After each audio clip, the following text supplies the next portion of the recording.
It was a few minutes past midnight when the doorbell rang, tearing me from the shallow doze I'd just settled into. My heart jumped. Who could possibly be at my front door at this hour? The only illumination in the street came from a flickering lamppost and the dull glow of my own porch light. Nervous energy raced through me as I tiptoed across the foyer, peered through the window, and saw the rigid silhouette of our homeowners association enforcer, Martha Lane, the dreaded HOA Karen. She was flanked by two neighborhood watch volunteers who looked equally uneasy, as though they'd been roped into something they weren't quite sure about. My heart sank. Over the past months, Martha had turned my life upside down in subtle but insidious ways. Why was she here now, at this ungodly hour? I eased open the door, bracing myself for confrontation. Before I could utter a greeting, Martha marched forward in her trademark posture. Chin angled high, shoulders squared, a self-important gleam in her eyes. She thrust a sheaf of papers toward me, so swiftly I nearly dropped them. "Serena," she declared, voice quavering with the intensity of repressed outrage. "I have had it with this nonsense you call meals for new moms. I have evidence, irrefutable evidence, that you're running an illegal catering operation out of your house." She brandished the top sheet in the stack, a grainy photo of a neighbor's teenage daughter leaving my porch with a foil-covered casserole dish. It was the stuff of petty drama, but her face insisted it was a smoking gun. My chest tightened. This program, preparing and delivering free meals for families with newborns, had become my personal passion project. For Martha to dismiss it as some covert catering business stung in a way words couldn't convey. A wave of anger, laced with alarm, coursed through me. "What are you talking about?" I asked, struggling to keep my voice even. "I'm not charging a dime for these meals. There's nothing illegal about it." Martha snorted, flanked by the uneasy volunteers, who exchanged uncomfortable glances. But Martha pressed on, uninterested in their skepticism. "I've already lodged a complaint with the HOA board. Expect a cease and desist letter by tomorrow morning. And don't think I won't escalate to the city if you ignore it." My stomach plunged. She'd done it. The official complaint had been filed. Now, not only was my volunteer meal train in jeopardy, but my entire reputation might be on the line. Martha's presence on the board meant she had allies, or at least the authority to manipulate the system. And here she was, at my door in the dead of night, practically salivating at the thought of shutting me down. In that moment, I recognized a new conflict had emerged, one that risked everything I cared about. Would I stand by and watch my efforts crumble, or fight back for the sake of the new mothers who relied on these meals during their most vulnerable days? I invite you all to stay with me, to hear the full story, because by the end, the lengths one person will go to preserve a neighborly gesture will leave you questioning just how far meddlesome HOA Karens can push a community, and how a community, in turn, can push back. Before Martha Lane established herself as the neighborhood's self-appointed sheriff, life on Alderwood Lane felt peaceful, if a bit mundane. My husband, Travis, and I had purchased our modest home shortly after getting married. We were enthralled by the leafy streets and the well-manicured flower beds, a sanctuary of quiet suburban life. When I first proposed the idea of meals for new moms, my intention was purely altruistic. There were so many families in our subdivision, and after one neighbor gave birth to twins, I noticed how little support she had beyond her immediate relatives. I remembered thinking how nice it would have been if the neighborhood could rally around her. Back in my hometown, such a meal train was a standard show of solidarity. Friends and neighbors would bring dishes so that new parents didn't need to worry about cooking. I decided to replicate that tradition here. It took weeks of planning. I designed flyers, set up a volunteer sign-up sheet, and knocked on doors to drum up interest. The reception was surprisingly positive. Even retirees whose children lived far away joined in. They loved the idea of cooking a family-favorite lasagna or healthy salad for a new set of parents. Soon, we had a robust system. Each new mother would have daily meal deliveries for 2 weeks. No money exchanged hands. No fuss. Just a nurturing community stepping up during a pivotal life moment. In the beginning, Martha Lane, affectionately called Ms. Lane by some, appeared supportive. She even complimented me at a block party. "It's so good to see someone who actually cares about others," she'd said with a tight smile. "We need more people like you, Serena. Don't you ever leave us." Her tone was polite, her posture stiff. I recall a brief flicker of discomfort as she shook my hand, but at the time, I chalked it up to her general aloofness. Little did I know how quickly that politeness would dissolve. Martha's true personality became evident within a few months. She was the newly appointed secretary of the HOA, charged with enforcing property guidelines and approving neighborhood projects. Gradually, Martha took her role from mild oversight to micromanaging the entire neighborhood. She would walk around with a clipboard, noting every perceived violation. A fence an inch too high, a mailbox in disrepair, someone's trash bin left out a day too long. She had a penchant for confrontation, a hardened sense of her own correctness, and a furious intolerance for perceived challenges to her authority. For a while, I assumed she was just taking her responsibilities seriously. We all wanted the neighborhood to look nice, right? But as time passed, her constant patrolling started to feel like an invasion of privacy. My neighbors whispered that she had left notes on their cars or front doors, threatening fines for petty issues. Someone's holiday lights stayed up 2 days past the official cutoff. They'd receive an infraction notice. A child left a bicycle on the sidewalk. Another warning. Slowly, any goodwill Martha had built with her initial neighborly interest crumbled under her heavy-handed tactics. At first, I was safe. Martha seemed to like the concept of my volunteer meal train, or so I assumed. But soon, the cracks started showing. Several times, she remarked how it might be unseemly for strangers to come at all hours to pick up or drop off food. Maybe she was germophobic, or maybe it was the principle of control. She wanted to decide who entered our neighborhood and why. I brushed her concerns aside as typical Martha micromanagement. My focus was on the mothers who truly needed our help. Everything changed the day Jennifer Russell, a bright-eyed mother of a newborn, shared my meal train sign-up link on her Facebook page, publicly. Suddenly, the group expanded. People from neighboring subdivisions learned about our initiative and wanted to participate. They had relatives or friends in our area, or they simply loved the idea of cooking for new moms. I was delighted, though it meant dealing with a larger volunteer base than expected. One Sunday afternoon, after church, I arrived home to find Martha standing in my driveway, face reddened with anger. She was holding a casserole dish, someone else's dish, presumably delivered for pickup. I recognized the sticky note on the top. For the Russells, heat 20 minutes at 350 degrees Fahrenheit. Enjoy. Martha treated it like contraband. You have people from outside Alderwood Lane dropping off and picking up meals? She asked, her tone clipped. Don't you realize that introduces security risks to our neighborhood? I studied her glare. Martha, these are mothers from the next subdivision over. There's no threat. They drop off a dish, or they pick one up from my porch. No one is lurking in the shadows. She frowned. I don't like strangers wandering around. We've had car break-ins, you know. Yes, I've heard. But as far as I know, no one bringing a casserole is also smashing car windows. I replied, trying, and failing, to conceal my irritation. Martha wouldn't relent.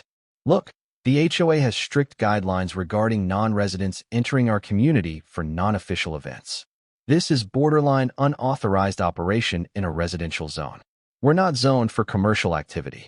That was when I realized she'd pegged my volunteer effort as a business. My mind reeled, and I calmly explained for what felt like the 100th time. We do not charge for these meals. There's no profit. It's purely neighborly help. Her lips flattened into a disapproving line. I'll have to mention this at the next board meeting, she said. Go ahead, I shot back, anger tinging my voice. I have nothing to hide. But as she stalked off, I recognized a chill in the air, a new tension. Martha Lane had set her sights on me, and I had a sinking feeling this was only the beginning.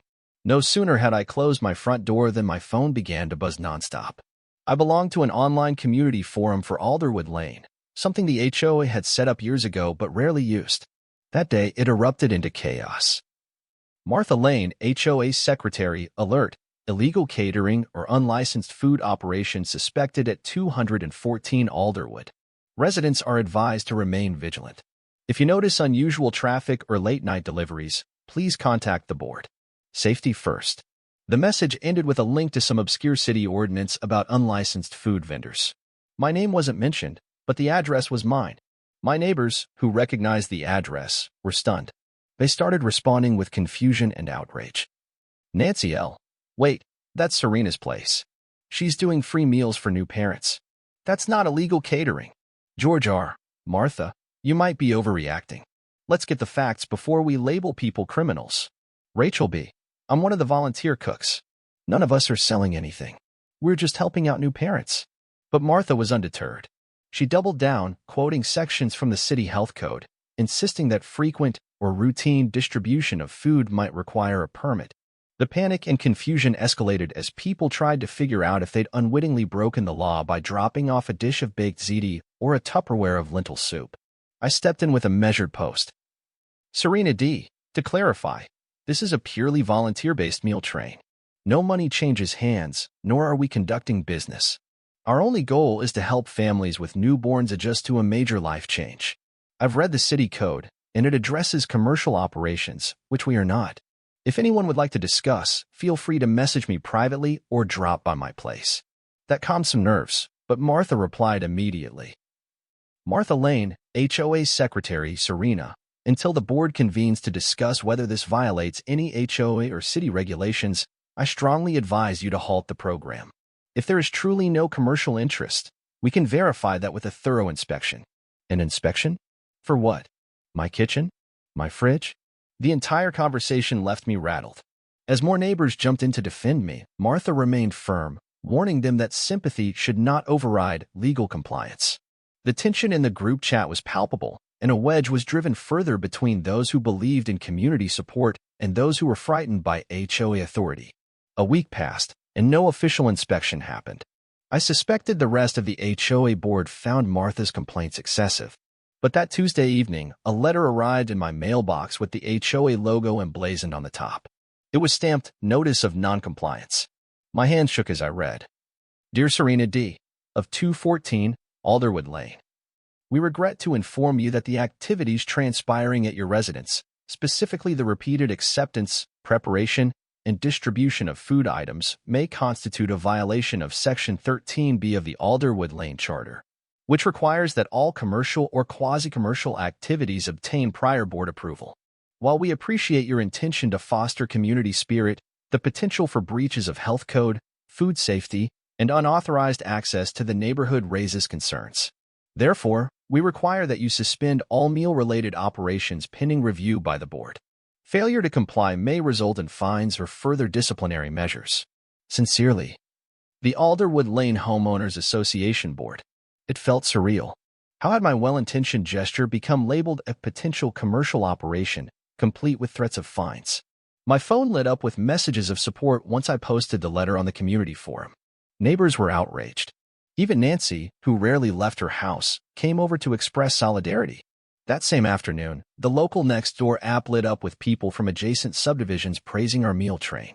A few folks from outside Alderwood Lane had started delivering meals because their sisters or daughters lived in the area. Seeing their testimonials gave me renewed determination. And so I made a decision. I'd keep delivering meals, letter or no letter. Martha, however, was anything but done. A day later, I saw her patrolling the street in her car, stopping whenever she saw someone approaching my porch with a casserole container. She'd step out, camera phone in hand, snapping pictures, muttering about documenting the evidence. More than once, exasperated neighbors told me they'd confronted her, but she refused to back down. The final straw came when Jennifer Russell, a new mother, exhausted from sleepless nights, had a meltdown because Martha confronted her husband in their driveway. Your wife should cease all involvement in that unapproved meal train. You don't want to be complicit in city code violations, do you? Martha had sneered. The poor man didn't know how to respond. And Jennifer called me in tears, apologizing for all the trouble. That phone call lit a spark of righteous anger in me, a vow that I wouldn't surrender to Martha's bullying. I spent the next few days researching everything about city ordinances, HOA guidelines, and nonprofit meal trains. I reached out to a close friend who worked as a paralegal in town, asking for advice. She laughed wryly when I explained the situation. You're not selling anything, she reassured me. You're just giving people free food, in a volunteer capacity. HOAs can be strict about certain things, but usually that's about property appearance or legitimate businesses being run from a residence. Your only risk might be if the board is strongly influenced by one or two people who want to interpret the rules however they please. I also decided to contact a local hospital and a couple of nearby pediatric clinics. We'd formed connections with them, often new mothers there heard about our meal train and added themselves to the list. I wanted to gather statements or letters that clarified our volunteer mission. After all, our main objective was postpartum support, and the medical community valued that as part of maternal and infant well-being. Each place I called was supportive to an extent that moved me to tears. Nurses at the local hospital recalled times patients had mentioned a lovely meal volunteer group from Alderwood Lane, which eased the burden of feeding themselves when adjusting to a newborn schedule. One PR representative from the largest hospital in our county said he'd be more than willing to speak on our behalf if needed. I hung up the phone that afternoon, determined to face the next HOA board meeting with my head held high. The following Thursday, I found myself in a cramped room at the Alderwood Community Center, facing the entire HOA board, 5 members, including Martha Lane at the far right. She wore her standard uniform, a neatly pressed blouse, pastel cardigan, and a pinched expression of indignation. The other 4 members ranged from politely curious to vaguely sympathetic. I had with me a thick folder of printouts, testimonials from new mothers, statements from local hospital staff, city code regulations. Travis sat to my right, quietly offering moral support, while half a dozen neighbors had come to watch from the small row of chairs set up behind us. There was a perfunctory introduction, old business, new business, a mention of the upcoming community cleanup. Then we arrived at the agenda item titled Meal Distribution Concern, Resident Serena D. The board's president, Mr. Sheldon, cleared his throat. Serena, we understand there's some confusion about a volunteer meal program you've started. We'd like to hear your perspective. I explained everything, from the impetus for starting the meal train to the volunteer nature of the project. I handed around the hospital letters, let them read lines like, "We wholeheartedly support Serena's meal train as it greatly benefits postpartum mothers in our area." The tension in the room was thick, but the other board members seemed receptive, except for Martha, who rolled her eyes at every sentence. Finally, she spoke. "We appreciate the sentiment, but there are concerns. Strangers entering the community, repeated food drop-offs, suspicious vehicles. Also, the question of whether this might violate the city's commercial ordinance. I'm sure Ms. D means well, but laws exist for a reason." Her emphasis on laws dripped with condescension. I steadied my composure. I have verified that no commercial activity is taking place. And as far as strangers go, these are volunteers, neighbors from adjacent subdivisions, and occasionally family members of new moms. They're not criminals. Do you know that for certain? Martha snapped, looking around for support. Has anyone performed background checks on these so-called volunteers? Our community security should be paramount. Mr. Sheldon glanced at her, frowning. Martha, that might be a bit extreme. We haven't mandated background checks for pizza delivery drivers or Amazon couriers. Why single out Serena's volunteers? The board treasurer, Ms. Green, nodded sympathetically. I agree. It sounds like a valuable community service. We want to ensure it's safe and follows guidelines. But so far, I see no direct violation. Martha stiffened, her face turning red. If we start allowing unauthorized strangers to come and go at all hours, we set a dangerous precedent. Besides, we don't know if these meals are prepared safely. What if someone falls ill? I sighed. We follow basic food safety guidelines. Everything is labeled with cooking instructions. These are home-cooked meals, not industrial-sized production. And we only deliver them to new mothers who request them. No one is forced to accept these meals. The other board members seemed largely convinced I was doing nothing wrong, but Martha would not let go. She demanded an official motion to have me produce all relevant documents, city permits, and health certifications. Mr. Sheldon, exasperated, said, Martha, we can't demand a city health permit for something that isn't commercial. That's beyond our scope. After almost 2 hours of back and forth, the board adjourned without a formal resolution but with a strong indication they would vote not to penalize me. Several neighbors approached me afterward, offering congratulations. But from the corner of my eye, I saw Martha slip away, her posture rigid. Her glare as she left suggested she wasn't finished with me yet. I should have seen it coming. The night after that HOA meeting, around 11 p.m., I was in my kitchen packaging a casserole for a volunteer who planned to pick it up early the next morning. Travis had gone to bed. I heard a light rustling outside. Through the window, I spotted the reflection of headlights flickering in my driveway. My breath caught. Was it Martha again? Cautiously, I made my way to the living room and peeked through the blinds. Sure enough, there was her unmistakable sedan. She was parked just across the street, presumably taking pictures or videos. My stomach twisted. She'd never come this late before. Why was she so fixated on catching me in the act? I considered stepping outside to confront her, but Travis always cautioned me against direct confrontation at night, especially with someone as volatile as Martha in full Karen mode. So I stayed put, my heart pounding, telling myself not to give her the satisfaction. Eventually, after idling for nearly 10 minutes, she drove away. The next day, rumors flew around the neighborhood. One neighbor claimed Martha had rung their doorbell at 2 a.m., demanding they remove a leftover yard sale sign that had been posted near a sidewalk. Another said she'd marched into their backyard because she heard strange noises, only to find two cats squabbling over territory. It was as if Martha were on a vigilante spree, determined to root out every possible infraction in the dead of night. Over the following week, our local community chat exploded with stories of her intrusive behavior. Some people found it comical, but for me, it was deeply unsettling. Her late-night visits felt like harassment, an attempt to wear me down into compliance. Meanwhile, the meal train continued unabated. More new mothers signed on, praising the homemade dishes. I couldn't stop now, not after seeing how grateful these families were. A turning point came when the local hospital administration, true to their word, drafted a formal letter of commendation for the Meals for New Moms program. They emphasized the positive health impact free, home-cooked meals had on new parents, particularly those struggling with postpartum fatigue, depression, or complicated birth recoveries. Community-based support, they wrote, is a vital extension of the care we strive to provide within hospital walls. I received the letter by mail, emblazoned with the official hospital letterhead. When I read it, tears of relief and gratitude blurred my vision. I scanned it into my computer and posted it publicly on the neighborhood forum, attaching a heartfelt message. Thank you, Alderwood Lane, for being part of this caring outreach. It matters. Support poured in. Even neighbors who had been on the fence about the strangers delivering meals changed their tune once they realized the hospital endorsed the effort. A chorus of "Way to go, Serena," echoed in the comments. But there was one notable absence in that thread: Martha Lane. She was silent, at least publicly. Not for long. She resurfaced the next day with a lengthy post. While we acknowledge the hospital's sentiment, we must not let external institutions dictate our neighborhood's policies. The reality is that we face security risks and potential regulatory violations. Also, it's highly questionable to allow outsiders to roam in and out with food items at all hours. Let's not be swayed by emotional appeals. Again, neighbors fired back, chastising her for interfering in something that clearly helped vulnerable families. One mother chimed in, Martha, stop making it harder for us postpartum moms. We're so grateful for Serena's program.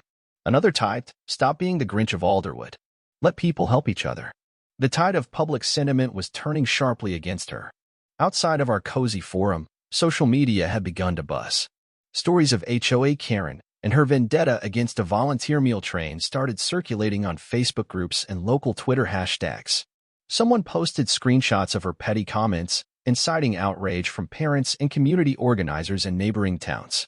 Before long, a local blogger wrote an article titled, "When Helping Hurts Your HOA Standing, One Woman's Fight to Provide Free Meals."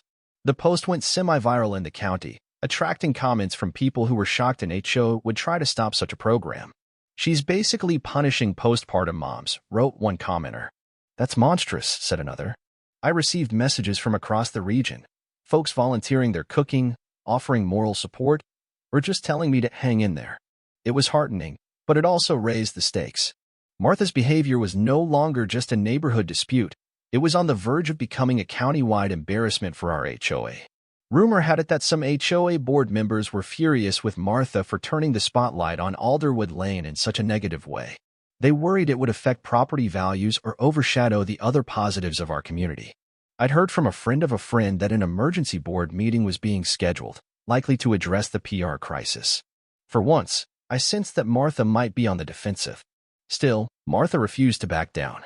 One evening, a volunteer came to my door to pick up a big tray of pasta bake for a family. As I handed it over, I noticed a commotion at the end of the street. Martha's sedan was parked halfway on the curb, hazard lights blinking. She was out of her car, phone in hand, marching toward us with furious determination. "I have you now," she shouted from across the road. Her voice cut through the quiet evening air. My volunteer friend froze, wide-eyed, clutching the tray of pasta like contraband. "You're not a resident here. State your business." Without missing a beat, I stepped forward. "This is a volunteer delivering a meal to the Smiths, who just had a baby boy yesterday. Anything else you need? Martha fixed me with a glare. I'm filming this interaction as evidence of your continued violation of HOA directives. You've been ordered to suspend operations, but you persist. Martha, the board never officially ordered me to stop. They discussed reviewing the matter. I corrected her. She ignored me, pointing her phone at my friend. Please identify yourself. I'm calling security. Leave her alone. I snapped. My friend, trembling, managed a polite smile. I'm just dropping off a meal for a new mom. I'll be on my way. Then she scurried to her car. Martha's phone followed her every move. I'd had enough. My voice rose, echoing in the stillness of the suburban dusk. Are you proud of yourself, Martha?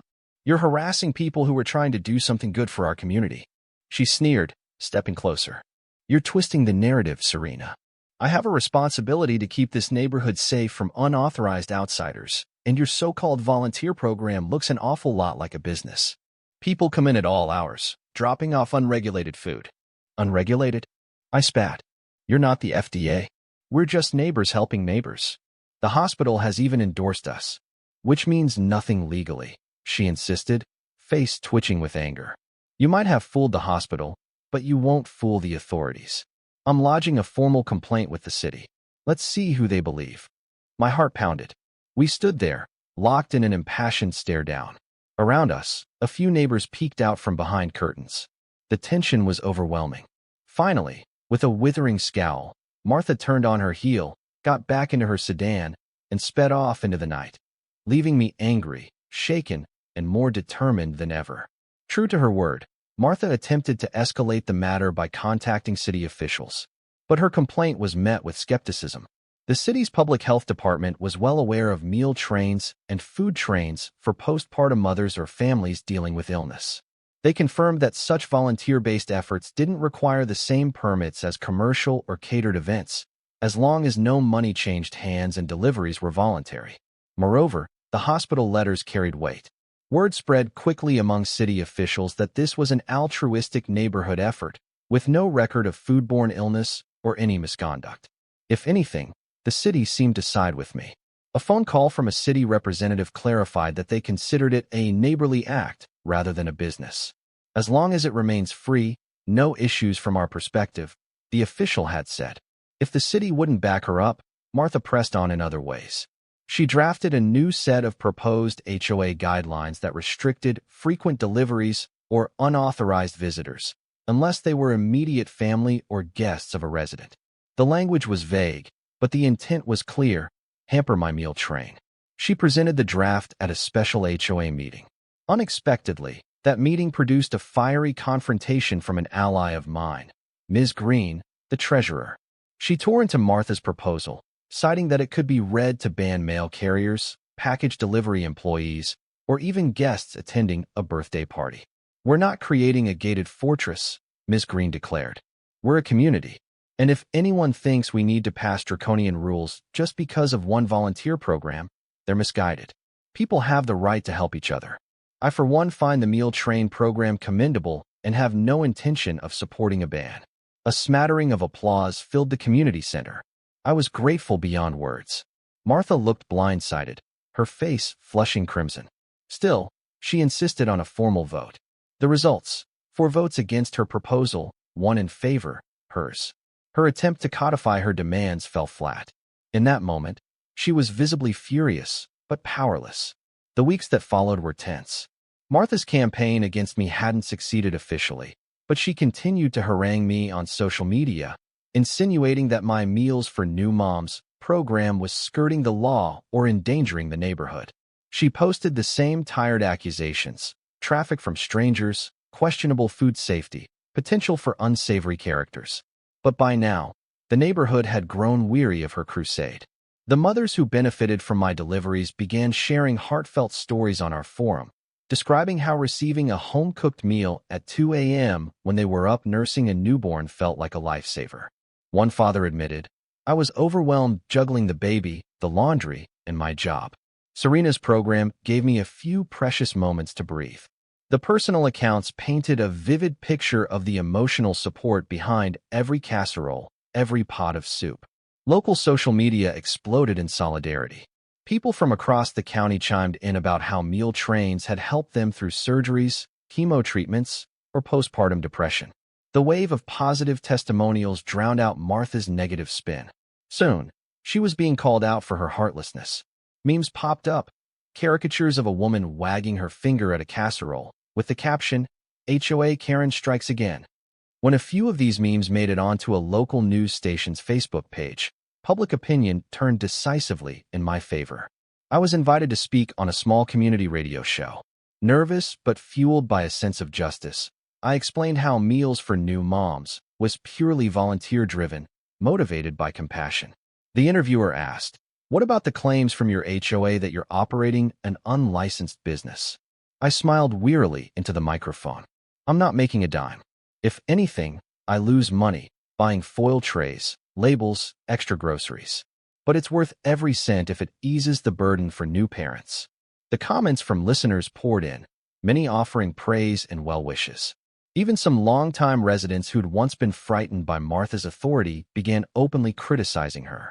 The wind had shifted, and Martha was caught in the gale. In the face of such overwhelming backlash, Martha had no choice but to relent. She retracted her official HOA complaint, claiming it was just a misunderstanding.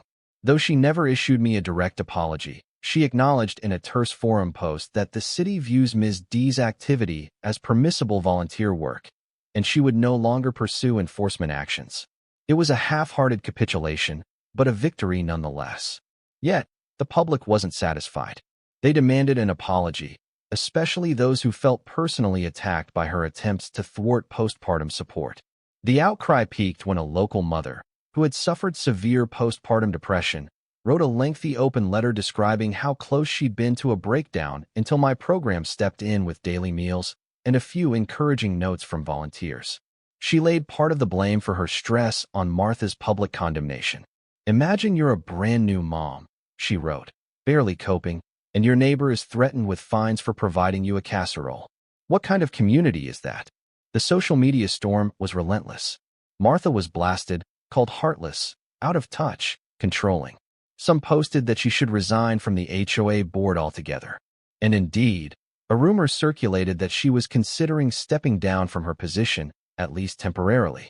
Despite the endless drama, Meals for New Moms carried on and even expanded. Several volunteers stepped up to create a more systematic approach. We had a rotating schedule, online sign-ups, and partnered with local nonprofits that served low-income families. Donations of grocery gift cards flowed in from folks near and far. Meanwhile, Martha retreated from the public eye, at least for a while. I'd still catch glimpses of her at the grocery store, scanning the aisles with her ever-judgmental gaze, or spot her car rolling slowly down the street. But she kept her distance from me. She had no more power to force me to stop, and the entire neighborhood was on high alert for any further harassment. Occasionally, she'd post a passive-aggressive comment on the neighborhood forum, reminding us to keep our trash bins tucked away or to maintain uniform grass lengths. But the sting was gone. People largely ignored her. The overshadowing memory of her trying to shut down a program for postpartum mothers lingered like a cautionary tale of what a meddling HOA figurehead can become. In the wake of it all, I experienced a strange mixture of relief and residual anxiety. I realized how quickly good intentions can be misconstrued, how one person's vendetta can spiral into a community-wide fight. Yet, I was also humbled by the outpouring of support, not just from our neighborhood, but from the larger community who recognized the inherent goodness of helping others. Whenever a new parent posted a thank you message for a warm meal delivered at the crack of dawn, I smiled and felt a twinge of pride. We'd fought for something that mattered, and we'd won. In the process, our community had learned a valuable lesson. Sometimes, the Karens of the world pick the wrong cause to rail against, and when they do, the power of collective empathy can shine brighter than any petty rule. Life settled into a new normal. Weeks passed without incident. Then, late one evening, my doorbell rang again. I looked at Travis nervously, half expecting to find Martha on the porch with yet another demand or accusation. Steeling myself, I opened the door. There stood Martha Lane, alone, shoulders slightly slumped. She clasped a small Tupperware container in her hands. "These are for the Hendersons," she said quietly. "Chicken soup. I thought they could use something nourishing." I stared in disbelief. For a moment, I couldn't speak. I glanced down at the container. It was labeled, just like ours, with heating instructions. This was the same woman who'd nearly destroyed our meal train, who'd called volunteers a threat, who'd harassed me at every turn. And here she was, contributing, tentatively, awkwardly, to the very program she'd sought to ban. Her gaze dropped to the floor. "I'll leave this here if you'd rather not accept it from me," she said, her voice trembling with an uncharacteristic hint of vulnerability. "But I heard Mrs. Henderson just got out of a difficult C-section. Figured a bowl of soup might help." My heart fluttered with conflicting emotions. Anger, disbelief, pity, relief. Finally, I reached out and took the container from her hands. "Thank you," I managed. "I'll be sure they get it." She nodded stiffly and turned to leave. For once, there was no lecture, no accusatory stare, just a quiet retreat into the darkness. I closed the door, my mind whirling. Had she changed? Or was this some strange attempt at redeeming herself? I didn't know, but I did feel a sense of closure. That night, after delivering the soup, I checked on Mrs. Henderson. She was indeed touched by Martha's unexpected offering. "People change," she whispered, cradling her newborn son in her arms. "It's never too late." Maybe it wasn't a perfect truce. Martha's nature would likely remain controlling in many aspects. But it was a gesture, a single step toward something kinder, maybe even respectful. And in that small sign of humanity, I found a flicker of hope that even the most stubborn Karen might learn that a community's spirit thrives on compassion rather than conflict. As I turned out the porch light, I allowed myself a smile. The story had come full circle, from midnight confrontations to overdue acceptance. And in the end, no meddling neighbor could extinguish the warmth of a simple, heartfelt meal shared among friends and families in need.